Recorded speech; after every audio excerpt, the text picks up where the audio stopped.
Hello fellow humans and welcome to the top 5 medium premium tanks that everyone should have in the garage. I've already made a heavy tank version previously, so check that out if you haven't.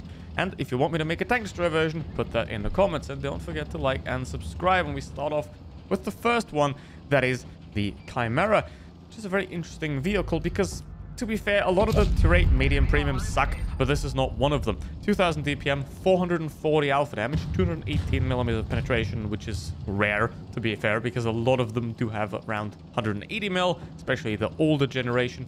The accuracy is not that great, but you have 10 degrees of gun depression and decent enough mobility, even though it's more like a heavy tank. The armor is very flat at the front, so 200mm is all you're gonna get, but that is sometimes enough to even... especially against tier 7s, against tier 9s, you're obviously screwed. But against especially tier 7s and also tier 8 medium and light tanks, it's going to be just about enough. But you also want to try to keep this thing moving back and forth, as you really do with any tank that has some form of mobility. I mean, even in the mouse, you want to keep moving because that obviously throws off the enemy's aim, making it harder for them to hit you and to pen you. So just keep this thing moving. The problem, however, though, is it can be a little bit boring because of the high alpha damage.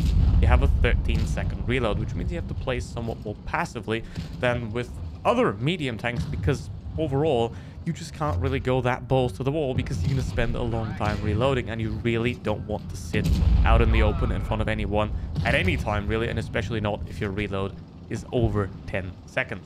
And one upside, though, is that you have to do way less shots to still get quite a lot of credits, so it can be a decent entry-level medium premium tank because it just allows you to out-trade pretty much any other medium tank in the game. So if you are fighting them and you pen your shot, you're going to already have an advantage because it did much more damage if you can obviously get back into cover afterwards. So this is a very easy tank to play. You still have to watch out for, though, because the mobility and the armor aren't really the greatest, but it works out just fine in the end. To be fair, tier 8 premium mediums, it's a very barren wasteland because there aren't really a lot that are any good.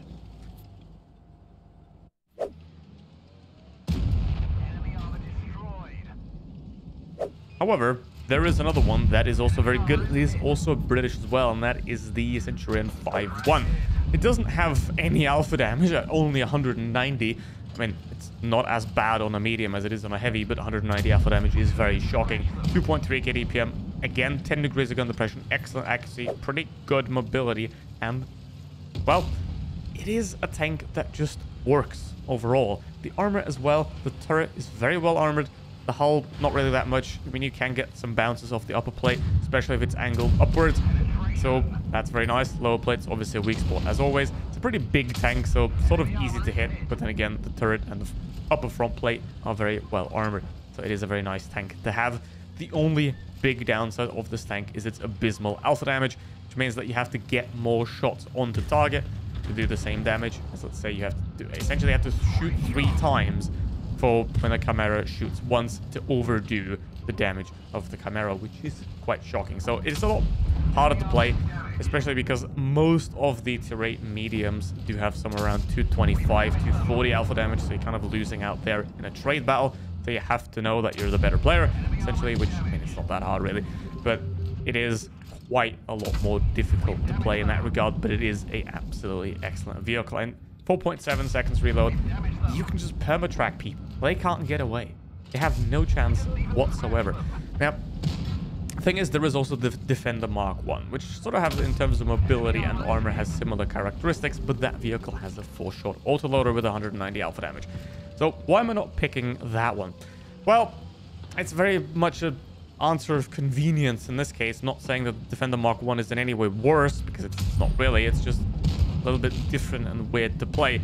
So I would recommend this vehicle over the Defender Mark 1. But if you really enjoy autoloaders, then why won't you get the Defender Mark 1? It's also pretty worth it. And obviously, let's say Defender Mark 1 is sold for a lot lower price than this vehicle, then obviously my opinion will also swing in favor of the Mark 1 there, because price is also a very important factor among premium tanks.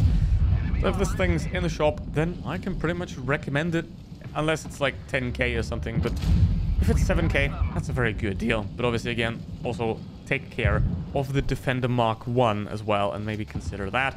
But one thing this vehicle and the Defender Mark 1 can also do, because they're fat, is ram, which is a nice bonus.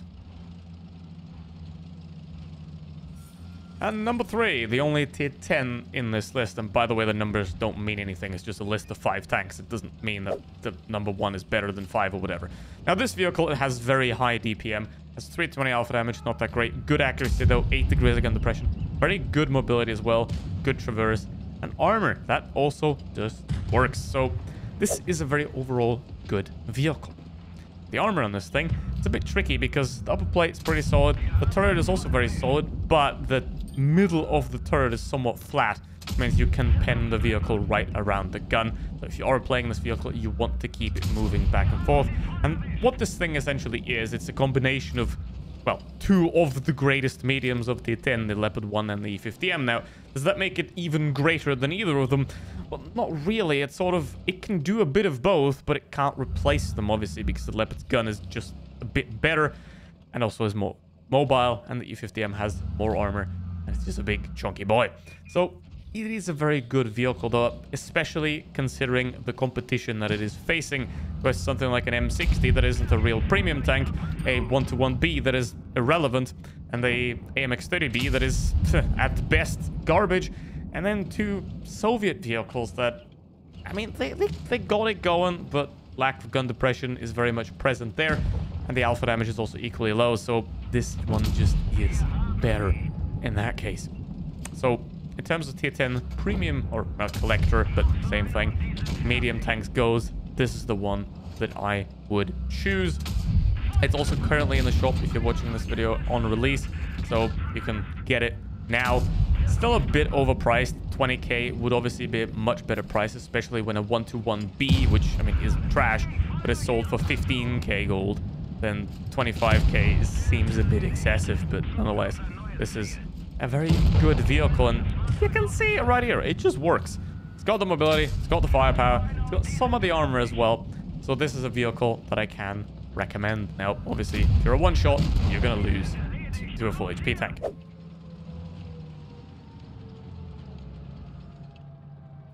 And number 4, we have the Barbecue, otherwise also known as the Batchat Bourrasque. This vehicle, it's been overrated for quite a while. Nonetheless, it is very good. Only got 190 pen, only got 1.8k DPM.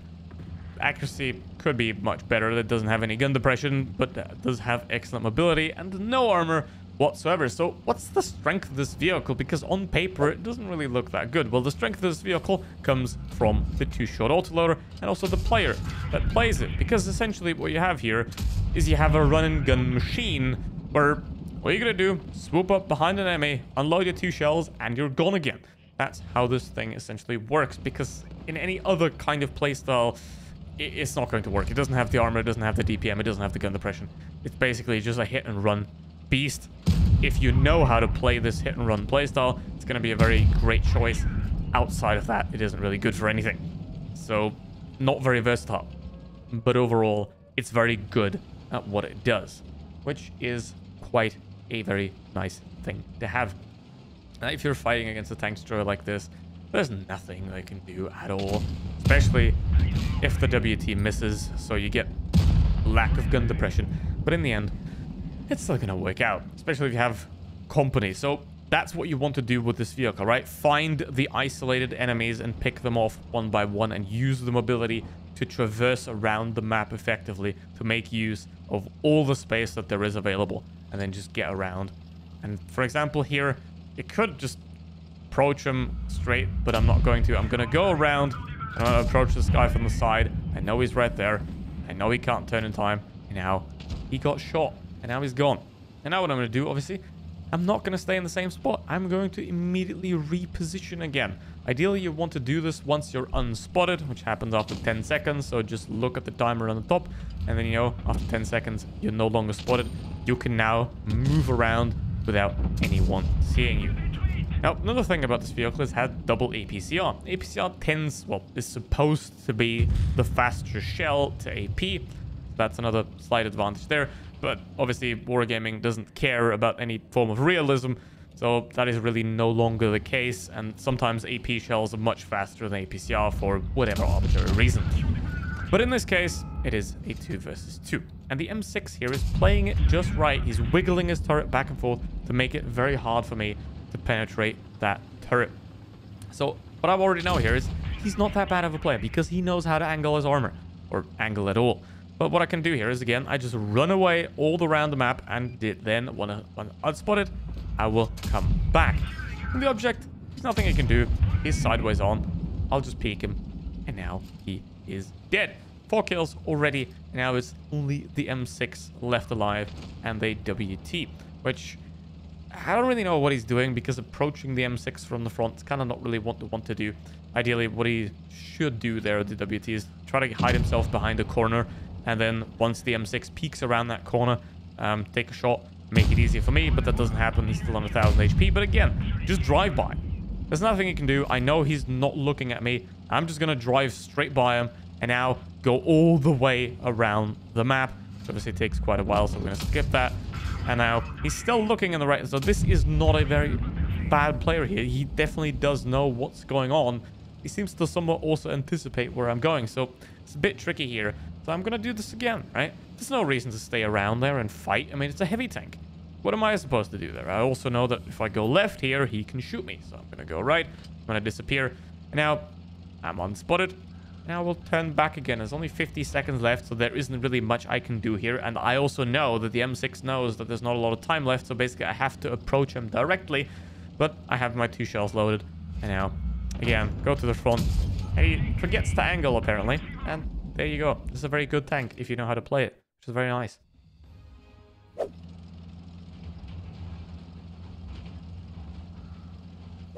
At number 5, we have the Progetto 46, and this is very much of a choice of everything else is worse.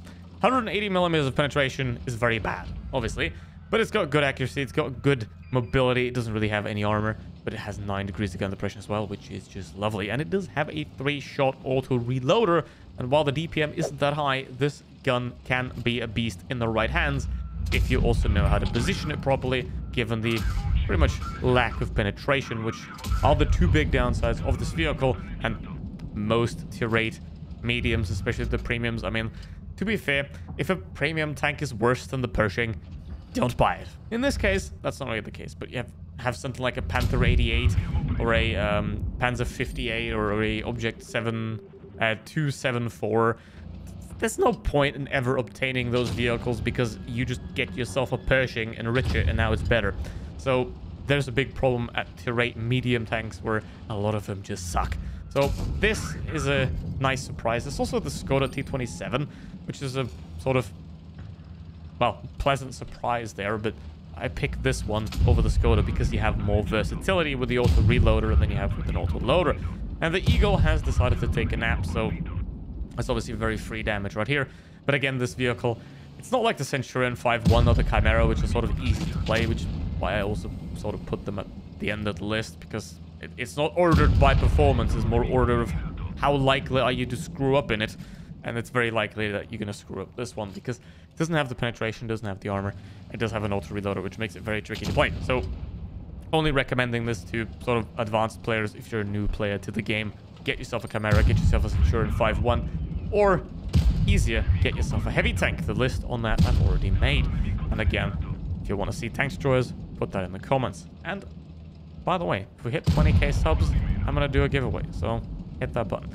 And now 2.7k damage, 3 heavy tanks left alive, which can be somewhat tricky because of obviously the lack of penetration and the medium tank's eternal problem of, if it has bad standard penetration and it's at tier 8, it's going to lose both in DPM and penetration to the tier 8 heavy tanks, because tier 8 heavy tanks also tend to have somewhere around 2000 DPM, but obviously have higher alpha damage, better penetration, and don't have to fire premium ammo to penetrate the medium, therefore gaining even better of a DPM advantage. So tier 8 is screwed in that regard. So you're gonna have to get quite a lot of knowledge into the game here to make this work better for you than, for example, a heavy tank like a 53 TP. But what you can do is simply outplay them, because the player is always the bigger difference than the tank. And the Progetto 46 is very much a player's tank. If you know what you're doing, then this thing is going to give you everything that you need. Because you can... I'm kind of playing it wrong here, because ideally you always only want to fire the first shot. But I often do just treat this thing like an autoloader and just unload all 3 and then hide and come back, because obviously that's one of the ways to get yourself less exposed, and you have less risk of getting shot if you just get rid of your 3 shells quickly and then disappear, and then the enemy does have less time to react than when you wait for that 1 shell to come back.